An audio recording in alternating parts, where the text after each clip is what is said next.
Hi friends, welcome back to Kavitha Kannada vlogs YouTube channel. So ಇವತ್ತಿನ video ವಿಶೇಷ ಏನಂದರೆ ನಮ್ಮ ಆ್ಯನಿವರ್ಸರಿ ವ್ಲಾಗ್ ನಿಮಗೆ ನೋಡೋಕೆ ಸಿಗುತ್ತೆ. ಸೊ ಸಿಂಪಲ್ಲಾಗಿ ನಾವು ಹೇಗೆ ಆ್ಯನಿವರ್ಸರಿನ ಸೆಲೆಬ್ರೇಷನ್ ಮಾಡಿದ್ವಿ ಅನ್ನೋದನ್ನ ಈ ವಿಡಿಯೋದಲ್ಲಿದೆ. ಸೊ ಜೊತೆಗೆ ರೆಸಿಪಿ ಕೂಡ ಇದೆ. ಸೊ ಖಂಡಿತವಾಗ್ಲೂ ವಿಡಿಯೋ ಇಷ್ಟ ಆಗುತ್ತೆ. ಕಿಂಚಿತ್ತಾದರೂ ಇಷ್ಟ ಆದರೆ ನನ್ನ ಚಾನಲ್ಗೆ ಸಬ್ಸ್ಕ್ರೈಬ್ ಮಾಡ್ಕೊಳ್ಳಿ ಆ್ಯಂಡ್ ವಿಡಿಯೋನ ಶೇರ್ ಮಾಡಿ, ಕಮೆಂಟ್ ಮಾಡಿ, ಲೈಕ್ ಮಾಡೋದನ್ನು ಮರಿಬೇಡಿ. ಈಗ ಟೈಮ್ ವೇಸ್ಟ್ ಮಾಡಬೇಡಿ, ವಿಡಿಯೋನ ನೋಡ್ಕೊಂಬನ್ನಿ. ಬೆಳಗ್ಗೆ ಎದ್ದು ಫಸ್ಟು ಸಿಂಪಲ್ಲಾಗಿ ಒಂದು ರಂಗೋಲಿನ ಡಿಸೈನ್ ಮಾಡಿ ಅದಕ್ಕೆ ಫ್ಲವರ್ ಡೆಕೋರೇಷನ್ ಮಾಡ್ತಾಯಿದ್ದೀನಿ. ಸೊ ಸಿಂಪಲ್ಲಾಗಿ ಬಿಡಿಸ್ದೆ. ಹೆಚ್ಚಾಗಿ ಯಾಕೋ ನನಗೂ ರಂಗೋಲಿಗಳು ಕೂಡ ನೆನಪು ಬರ್ತಾಯಿಲ್ಲ, ಎಲ್ಲ ಮರ್ತೋಗಿದೆ. ಸೊ ಇನ್ಮೇಲೆ ಮತ್ತೆ ಸ್ವಲ್ಪ ರಂಗೋಲಿನ ಕಲಿಯೋಕ್ಕೆ ಟ್ರೈ ಮಾಡಬೇಕು. ಈಗ ಫ್ಲವರ್ ಡೆಕೋರೇಷನ್ ಮಾಡ್ತಾಯಿದ್ದೀನಿ. ಇದು ನಮ್ಮ ಆ್ಯನಿವರ್ಸರಿ ವ್ಲಾಗ್ಸಲ್ಲಿ ಇನ್ಕ್ಲೂಡ್ ಆಗಿದೆ. ಈಗ ನಾನು ಸ್ಕೂಲಿಗೆ ಕೂಡ ರೆಡಿಯಾಗಿ ಹೊರಡ್ತಾ ಇದ್ದೀನಿ.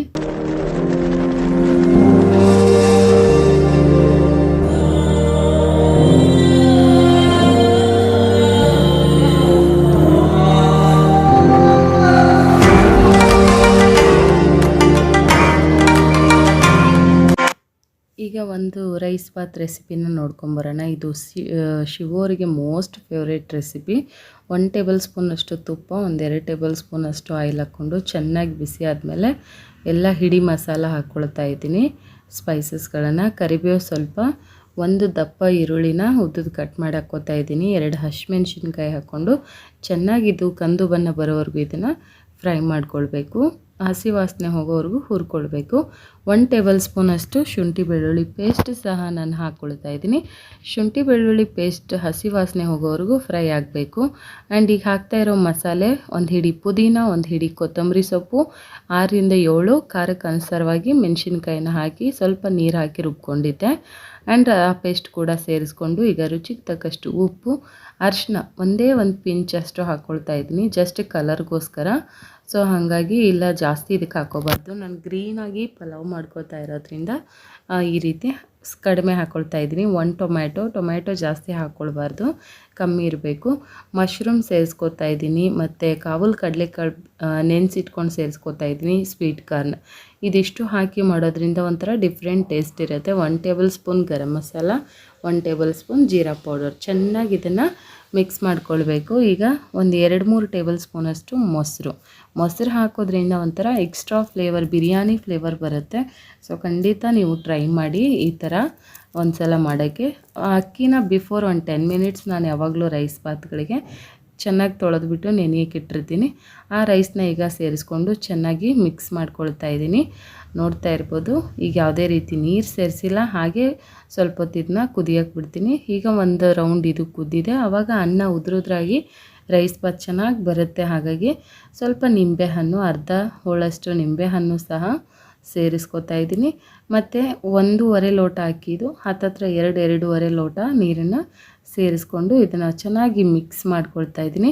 ಮಿಕ್ಸ್ ಮಾಡ್ಕೊಂಡಾದಮೇಲೆ ಮತ್ತೆ ಇದೊಂದು ಕುದಿಯೋಕ್ಕೆ ಬಿಡಬೇಕು. ನಾನು ಮತ್ತೆ ಸ್ವಲ್ಪ ತುಪ್ಪನ ಹಾಕ್ತಾಯಿದ್ದೀನಿ.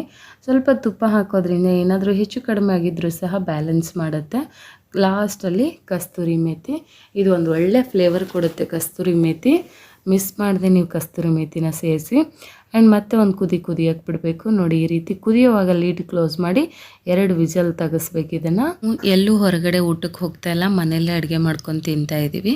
ಇನ್ನೊಂದು ದಿನ ಯಾವತ್ತಾದರೂ ಹೊರಗಡೆ ಹೋಗೋಣ ಅಂಥೇಳಿ ಮನೆಯಲ್ಲೇ ಮಾಡಿದ್ದೆ. ಈಗ ಬಿಸಿ ಬಿಸಿಯಾಗಿರುವಂಥ ಪಲಾವ್ ರೆಡಿ ಆಯಿತು.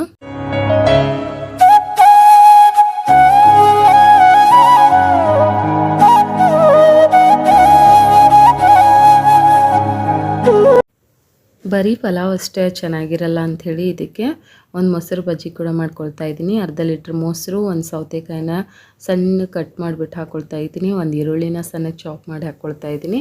ಆ್ಯಂಡ್ ಸ್ವಲ್ಪ ಕೊತ್ತಂಬರಿ ಸೊಪ್ಪು, ರುಚಿಗೆ ತಕ್ಕಷ್ಟು ಉಪ್ಪು ಹಾಕಿ ಚೆನ್ನಾಗಿ ಮಿಕ್ಸ್ ಮಾಡಿಕೊಂಡು ಇದ್ರ ಜೊತೆ ಒಂದು ಒಳ್ಳೆ ಕಾಂಬಿನೇಷನ್ನು, ಇಲ್ಲ ಚಟ್ನಿ ಮಾಡ್ಕೋಬೋದು. ಬಟ್ ನನ್ನ ಮಗನಿಗೆಲ್ಲ ಇದು ಇಷ್ಟ ಆಗುತ್ತೆ, ಹಾಗಾಗಿ ಇದನ್ನು ಸಹ ಮಾಡಿದ್ದೆ. ಆ್ಯಂಡ್ ಜೊತೆಗೆ ಪಾಯಸ ಕೂಡ ಮಾಡಿದ್ದೆ. ಸೊ ಪಾಯಸ ರೆಸಿಪಿ ಆಲ್ರೆಡಿ ಶೇರ್ ಮಾಡಿದ್ದೀನಿ, ಹಾಗಾಗಿ ನಾನು ಶೇರ್ ಮಾಡಲಿಕ್ಕೆ ಹೋಗಿಲ್ಲ. ಮತ್ತು ಶೀಕರಣೆ ಕೂಡ ಮಾಡಿದ್ದೆ.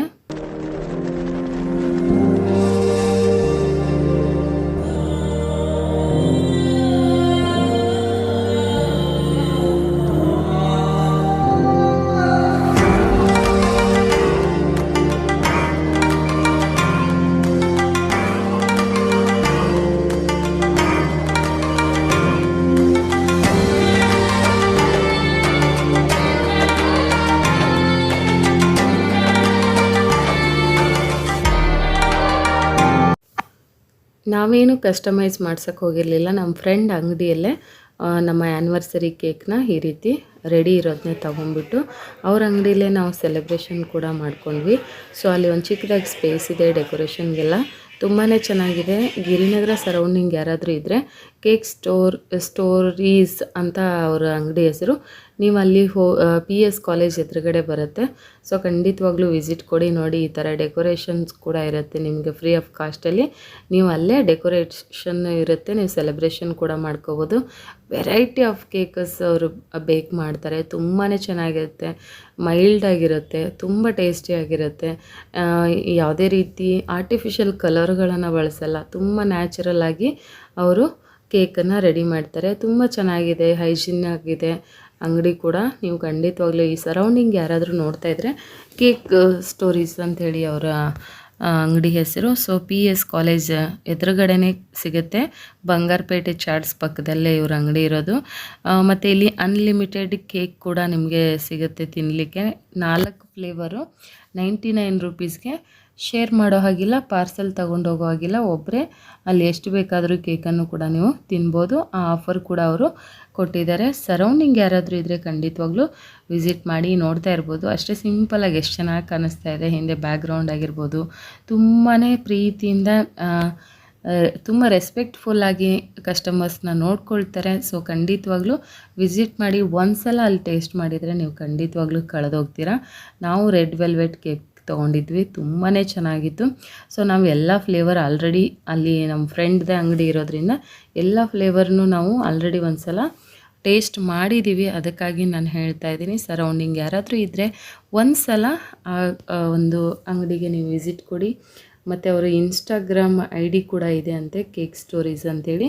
ಅಲ್ಲಿ ಫಾಲೋ ಮಾಡಿದರೆ ಯಾವ ಥರ ಬೇಕು ಆ ಥರ ಕೇಕ್ ಕೂಡ ನಿಮಗೆ ಕಸ್ಟಮೈಸ್ ಮಾಡಿ ಕೊಡ್ತಾರೆ. ಚಿಕ್ಕದಾಗಿ ನಾವು ಅವರ ಶಾಪಲ್ಲೇ ನಾವು ಒಂದು ಚಿಕ್ಕದಾಗಿ ಸೆಲೆಬ್ರೇಷನ್ ಮಾಡಿಕೊಂಡು ಇವಾಗ ಕೇಕನ್ನು ಸಹ ತಿಂತಾಯಿದ್ದೀವಿ. ತುಂಬಾ ಚೆನ್ನಾಗಿತ್ತು ರೆಡ್ ವೆಲ್ವೆಟ್ ಕೇಕು. ಇನ್ನು ರೋಸ್ ಫ್ಲೇವರಲ್ಲಿ ಬರುತ್ತೆ. ತುಂಬಾ ವೆರೈಟಿ ಆಫ್ ಕೇಕಸ್ ಬೇಕ್ ಮಾಡ್ತಾರೆ. ನೀವು ಖಂಡಿತವಾಗ್ಲೂ ವಿಸಿಟ್ ಕೊಡಿ, ನಿಮಗೆ ನಿಜವಾಗ್ಲೂ ಇಷ್ಟ ಆಗುತ್ತೆ. ಹೀಗಿತ್ತು ನಮ್ಮ ಒಂದು ಚಿಕ್ಕ ಸೆಲೆಬ್ರೇಷನ್ ಅವರ ಶಾಪಲ್ಲೇ ಮಾಡ್ಕೊಂಡಿದ್ದು. ಅವ್ರು ಏನೋ ಗಿಫ್ಟ್ ಕೊಟ್ಟಿದ್ದಾರೆ, ಏನೋ ಅಂತ ಅನ್ಬಾಕ್ಸ್ ಮಾಡೋಣ.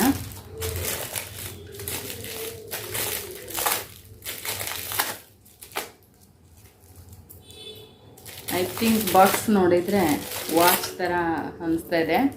ನನ್ನ ವಾಚ್ಗಳೆಲ್ಲ ಹಾಳಾಗಿತ್ತು, ವಾಚ್ ಇಲ್ಲ ಅಂತ ಇದೆ.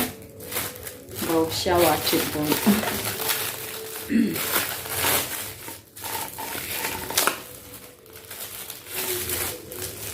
Correct, my guess is correct. ಪಾಪಾ ಟೆನ್ ಸಕ್ಕತ್ತಾಗಿದೆ.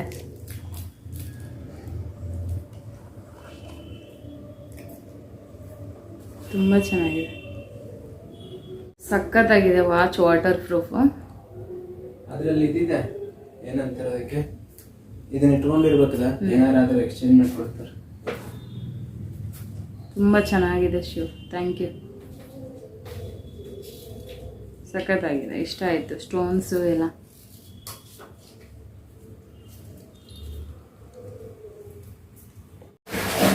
ಚೆನ್ನಾಗಿದೆ. ವೇರ್ ಮಾಡಿ ನೋಡೋಣ. ಬ್ಯಾಂಗಲ್ಸ್ ಬೇರೆ ಹಾಕಿದ್ದೀನಿ, ಚೆನ್ನಾಗಿದೆ. ವೇರ್ ಮಾಡಿ ನೋಡೋಣ. ಬ್ಯಾಂಗಲ್ಸ್ ಬೇರೆ ಹಾಕ್ಕೊಂಡಿದ್ದೀನಿ, ಬಟ್ ಇಷ್ಟ ಆಯಿತು.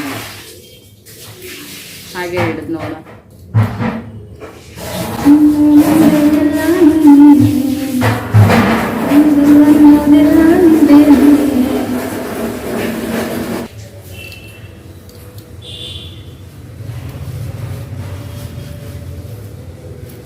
ಚೆನ್ನಾಗಿದೆ.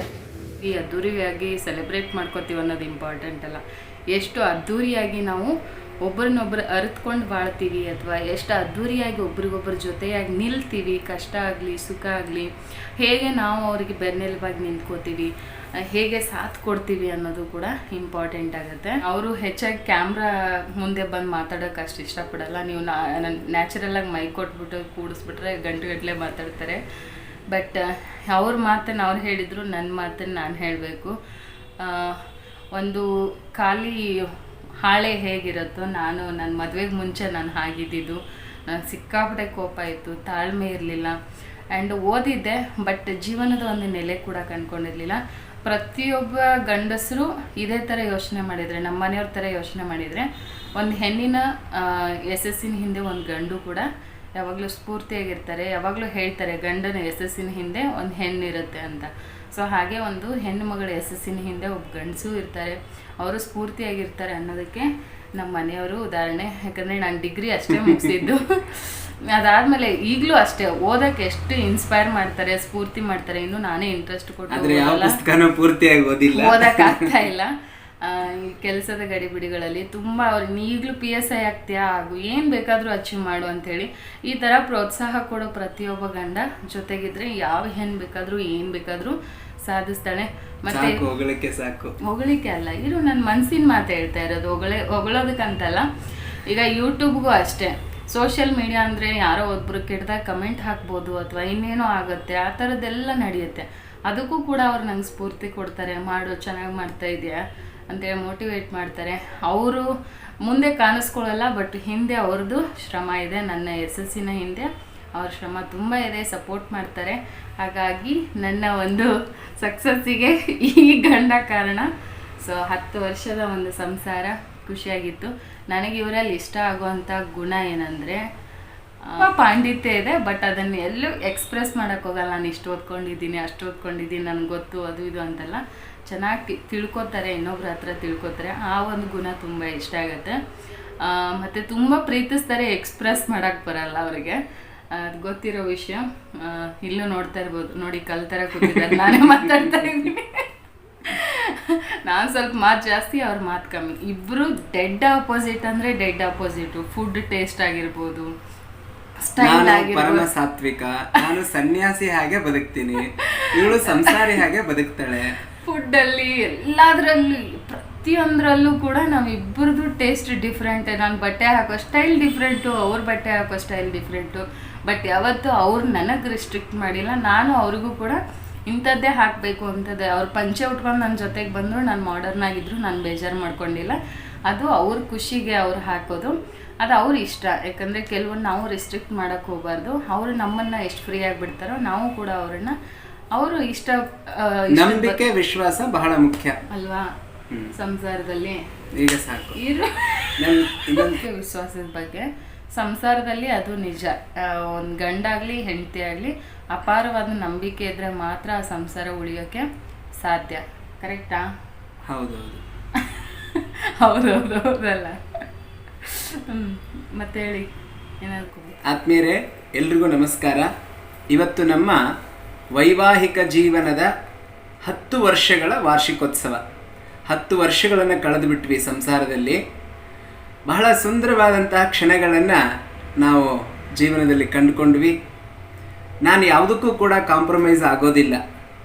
ನನ್ನ ಎಲ್ಲ ರೀತಿಗಳಿಗೆ, ಹಾವಭಾವಗಳಿಗೆ ಕಾಂಪ್ರಮೈಸ್ ಆಗಿ ಬಹಳಷ್ಟು ಸಹಕಾರದಿಂದ ಈ ಸಂಸಾರವನ್ನು ದೂಡಿಕೊಂಡು ಹೋಗ್ತಾ ಇರುವಂತಹ ನನ್ನ ಪತ್ನಿಯಾದಂತಹ ಕವಿತಾ ಇವತ್ತು ನಿಮ್ಮ ಮುಂದೆ ಇದ್ದಾಳೆ.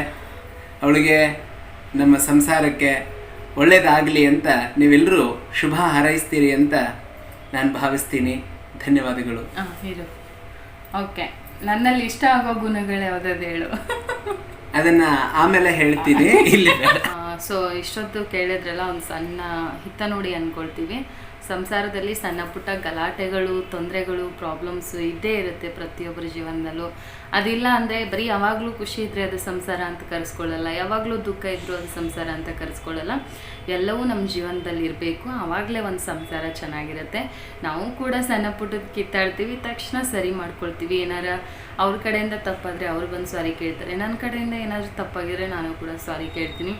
ಆಯಿತು ಅನ್ನೋ ಒಂದು ಪದದಲ್ಲಿ ಸಂಸಾರ ಮುಂದಕ್ಕೆ ಹೋಗ್ತಾ ಇರತ್ತೆ. ಅದೇ ನಾನು ಒಂದು ಟೈಟಲ್ ಕೂಡ ಹಾಕಿದ್ದೆ, ಮದುವೆ ಅಂದರೆ ಅಂದ್ಕೊಂಡಂಗೆ ಬದುಕೋದಲ್ಲ, ಹೊಂದಿಕೊಂಡು ಬದುಕೋದು ಅಂಥೇಳಿ.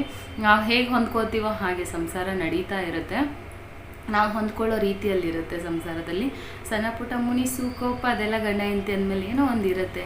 ನಾವು ಸಹ ಕಿತ್ತಾಡ್ತೀವಿ, ನಾವು ಸಹ ಗಲಾಟೆ ಮಾಡ್ತೀವಿ. ಅದೇ ತಕ್ಷಣ ಅದನ್ನು ಕ್ಯಾರಿ ಫಾರ್ವರ್ಡ್ ಮಾಡೋಕ್ಕೆ ಹೋಗಲ್ಲ.